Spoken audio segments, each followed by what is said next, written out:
অবশেষে কার্যকর নবম জাতীয় পে স্কেল। চিকিৎসা ভাতা ৪,০০০ ও ঝুঁকি ভাতা ৫,০০০ টাকা কার্যকর। ১.৪ অনুপাতে ১২ গ্রেড বৈঠকে চূড়ান্ত সিদ্ধান্ত। আজ চাকরিজীবীদের জন্য খুবই গুরুত্বপূর্ণ একটা নিউজ প্রকাশিত হয়েছে, তাই ভিডিওটি না টেনে শুরু থেকে শেষ পর্যন্ত দেখতে থাকুন, আর ভিডিওতে একটি লাইক দিয়ে চ্যানেলটি সাবস্ক্রাইব করে রাখুন। অবশেষে দীর্ঘ প্রতীক্ষার অবসান ঘটিয়ে নবম জাতীয় পে স্কেল কার্যকর করার সিদ্ধান্ত চূড়ান্ত হয়েছে।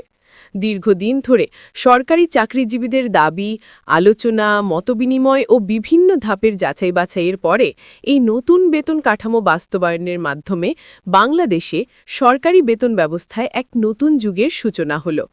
বিশেষ করে চিকিৎসা ভাতা ৪,০০০ ও ঝুঁকি ভাতা ৫,০০০ টাকা কার্যকর হওয়া সরকারি কর্মকর্তা-কর্মচারীদের জীবনমান, স্বাস্থ্য নিরাপত্তা এবং কর্মপরিবেশে ইতিবাচক পরিবর্তন আনবে বলে আশা করা হচ্ছে। দেশে কর্মরত সরকারি কর্মীদের দীর্ঘদিনের অভিযোগ ছিল যে মাঠ পর্যায়ে ঝুঁকি নিয়ে কাজ করা বা চিকিৎসাজনিত ব্যয়ের সঠিক প্রতিফলন আগে বেতন কাঠামোতে প্রতিফলিত হতো না। নতুন এই সুবিধা বাস্তবায়নের মাধ্যমে তাদের সেই প্রত্যাশা পূরণ হল। নতুন পে স্কেলের আরেকটি উল্লেখযোগ্য অংশ হল ১.৪ অনুপাতে বেতন কাঠামোর পুনর্বিন্যাস। মোট ১২টি গ্রেডে বেতন কাঠামো সাজানো হয়েছে, যা পূর্বের জটিলতা কমিয়ে আরও আধুনিক ও আন্তর্জাতিক মানদণ্ডের সাথে সামঞ্জস্যপূর্ণ করা হয়েছে। এতে সর্বনিম্ন থেকে সর্বোচ্চ গ্রেড পর্যন্ত বেতনের যে বৈচিত্র্য ছিল তা আরও বাস্তবসম্মত ও সংগঠিত হয়েছে। বিশেষ করে নতুনদের জন্য বেতন কাঠামোর আকর্ষণীয় সুবিধা এবং অভিজ্ঞ কর্মীদের জন্য উন্নত সুযোগ সুবিধা এই পে স্কেলকে আরও গ্রহণযোগ্য করে তুলবে। ভিডিওটির এই পর্যন্ত এসে যারা চ্যানেলটি সাবস্ক্রাইব করেননি তারা দয়া করে চ্যানেলটি সাবস্ক্রাইব করুন। আর এই সিদ্ধান্তটি হঠাৎ করে আসেনি। প্রধান উপদেষ্টা নিজে বিভিন্ন সচিব, কর্মকর্তা এবং কর্মচারী প্রতিনিধিদের নিয়ে একাধিক উচ্চ পর্যায়ের বৈঠক করেছেন। প্রতিটি বৈঠকে কর্মচারীদের ন্যায্য প্রত্যাশা, আর্থিক কাঠামোর বর্তমান অবস্থা এবং দেশের সামগ্রিক অর্থনৈতিক স্থিতিশীলতার বিষয়গুলো সূক্ষ্মভাবে বিশ্লেষণ করা হয়েছে। সর্বশেষ বৈঠকে বিস্তৃত আলোচনা শেষে এই পে স্কেল কার্যকর করার বিষয় সর্বসম্মত সিদ্ধান্ত গৃহীত হয়। বৈঠকের উপস্থিত কর্মকর্তারা জানান, এটি শুধুমাত্র একটি বেতন বৃদ্ধি নয়, বরং সরকারি প্রশাসনকে আরও গতিশীল, দক্ষ ও জনবান্ধব করার কৌশলের একটি গুরুত্বপূর্ণ অংশ। নতুন পে স্কেল কার্যকর হওয়ার ফলে প্রশাসনিক দক্ষতা বৃদ্ধির সম্ভাবনাও উল্লেখযোগ্য। কারণ যে কোনো কর্মস্থানে ন্যায্য বেতন কাঠামো কর্মীদের মনোবল বাড়ায়, কাজের প্রতি অঙ্গীকার বাড়ায় এবং দীর্ঘমেয়াদে উৎপাদনশীলতা বৃদ্ধি করে। অনেক ক্ষেত্রে দেখা যায় যে পুরনো বেতন কাঠামো কর্মীদের দায়িত্বশীলতা ও স্থায়িত্বের ওপর নেতিবাচক প্রভাব ফেলত। এখন এই পরিবর্তনের ফলে কর্মক্ষেত্রে নতুন উদ্দীপনা তৈরি হবে বলে বিশেষজ্ঞরা মনে করছেন।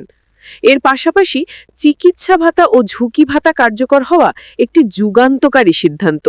দেশের প্রশাসনিক, স্বাস্থ্য, নিরাপত্তা ও মাঠ পর্যায়ের কর্মীরা নিয়মিত শারীরিক ঝুঁকি এবং স্বাস্থ্য ঝুঁকির মুখোমুখি হন। তাদের জন্য বাড়তি আর্থিক সাহায্য শুধু তাদের জীবনের স্থিতিশীলতা বাড়াবে না, বরং ঝুঁকি নিয়ে কাজ করার প্রতি দায়িত্ববোধও আরও সুদৃঢ় করবে। অনেক কর্মী পরিবার পরিজনের কথা চিন্তা করে ঝুঁকিপূর্ণ কাজ করতে অনীহা প্রকাশ করতেন, কিন্তু এই সুবিধা তাদেরকে আরও আত্মবিশ্বাসী করে তুলবে। ১.৪ অনুপাতে বেতন কাঠামোর গ্রেড সংখ্যা ১২টিতে সীমাবদ্ধ করার ফলে পদোন্নতি এবং অভ্যন্তরীণ কাঠামো আরও সহজবোধ্য হবে।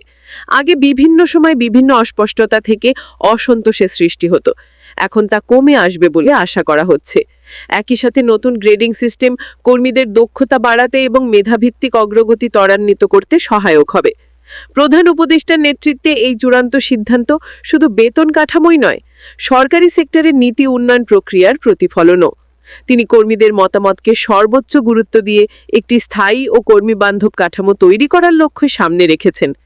এই পে স্কেল বাস্তবায়নের মাধ্যমে সরকারের অভিপ্রায় স্পষ্ট: একটি কর্মী বান্ধব, চূড়ান্ত ও উদ্বুদ্ধ পরিবেশ গড়ে তোলা।